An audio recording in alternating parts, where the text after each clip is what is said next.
Episode 57. Did I do that? If I had a nickel for every time I failed math, I'd have a $1.28 by now.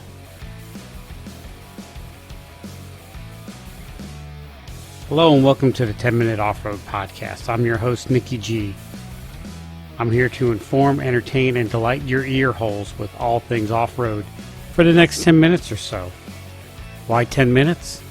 Well, that's how long it's going to take for the gas prices to come back down. Yeah, I know that was lame. I'm running out of shtick. I really put no thought into these things. It's all off the cuff and unscripted. You can listen to the 10-Minute Off-Road Podcast on Apple Podcasts, Google Play, Overcast, Breaker, CastBox, Pocket Cast, Radio Public, and Stitcher. And raise your hand if you've heard of any of those. You can contact the 10-Minute Off-Road Podcast at 10minuteoffroad@gmail.com. That's 10minuteoffroad@gmail.com. Or you can leave a comment on one of our many social media outlets. When I say social media outlets, I mean Instagram and YouTube. And, I don't even do Facebook with 10-Minute Off-Road Podcast because I'm not a 12-year-old girl, so I really don't do too much with the social media. Speaking of social media, you can follow the 10-Minute Off-Road Podcast on Instagram, Twitter, Facebook, and YouTube, but never TikTok. And you're really lucky if you can catch us on the Instagram, Twitter, Facebook, and YouTube. Because, like I said, social media and me, we're not really a thing. Alright, so today I want to talk about trail damage and damage on the road, or damage on the trails. And I'll give you a little background. Uwharrie just opened up last week. Opening weekend at Uwharrie is always, the best way to describe it is busy. Crowded is another good word for it. So a buddy of mine, we decided to go on a weekday. We let opening weekend go by. And when everybody went home on Sunday, we showed up there on Monday night, spent the night, and then went wheeling Tuesday morning. And I gotta tell you, we had a good time. But at the beginning of our day on Tuesday morning, I twisted my drive shaft. Yeah, I know. It just looked like you took a rag and just wrung out the water. And it was disappointing, because it was so early in the day and I didn't really get any wheeling in. And I did it on Wolf Den, the easiest trail that you could take your mom's Subaru down. As a matter of fact, I have seen Subarus on Wolf Den. But it comes to a very interesting thing about trail damage. And I thought I'd come up with some do's and don'ts and some observations, maybe, that I had time to reflect upon. The first thing when your vehicle breaks down, whether it's an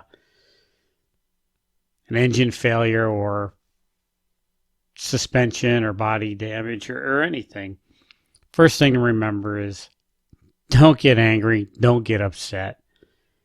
It's a machine. A good friend of mine told me one time that machine was designed by man, it was built by man, it could be repaired by man. It's a thing. Don't let a thing interrupt your life, so to speak. It can be replaced. It can be repaired. Take it in stride. It's part of the hobby. And along with getting angry, don't throw blame. It's not the spotter's fault, even though the spotter, if you had a spotter, spotted you into or directed you into a bad situation. It's not their fault. They're doing the best they can. They're giving you advice. It's up to you to take that advice. You have the right to say, no, I'm not listening to you, or no, I'm out of here. There's no shame in backing out of an obstacle and going around it if you feel like you're going to damage your vehicle or create damage. So it's not the spotter's fault. You ultimately have control over the vehicle. What that vehicle does is your responsibility and your fault, nobody else's. So when you do have a mechanical failure or breakdown or a twisted drive shaft in my case, don't feel embarrassed by it. Everybody breaks down at one point or another. If somebody has a off-road vehicle and it doesn't break down, it's probably a mountain bike. Although even though mountain bikes break down too, you could throw a chain or a flat tire. Anyhow, don't feel embarrassed. It happens to everybody. So when you do have a breakdown, you just want to kind of just stop and evaluate the situation. There's no way around it. You've got to get the vehicle off the trail. Now, if you're wheeling with other people, chances are there's going to be some bright guy in the group that knows how to get the vehicle off the trail. My situation, it was easy. We took the rear drive shaft off and drove it with the front drive shaft on, down off the trail, down out of the park, and into a parking lot where it can be recovered by a tow truck. I was going to drive it home, but the steering on a locked Dana 30 axle, it did all right on the trail. When I got on the gravel road, it was pretty manageable, but man, as soon as that thing hit pavement, it was a nightmare to drive. The little bit it took me to get to a parking lot was all I had in me to do. So back on track. You want to stop and evaluate the situation. You can't leave the vehicle in the woods forever. It's got to come out. You got to think about how to do it. 3 things to think about. Getting it off the trail. How do I get it off the trail? Most of the times, even if it has a wheel missing, you could drag it through the dirt, over the rocks, off the trail to the trailhead.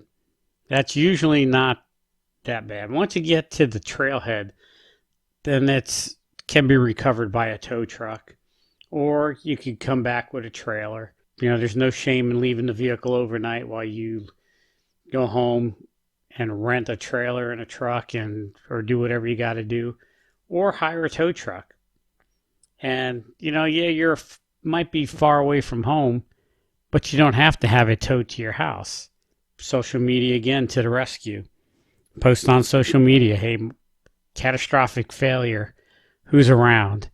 And chances are somebody will point you in the direction of a good 4x4 shop or something in the area. And you could take it to them and have it fixed, or you could figure out a way to get it home. In my case, AAA, man. I've got AAA for me and my family because I have daughters, and it's a good peace of mind to have AAA. And this is the first time I had to use it for myself. It was, I'm going to tell you, it was pretty amazing. I just made a phone call, had lunch, and by the time we were finished with lunch, boom, truck was there.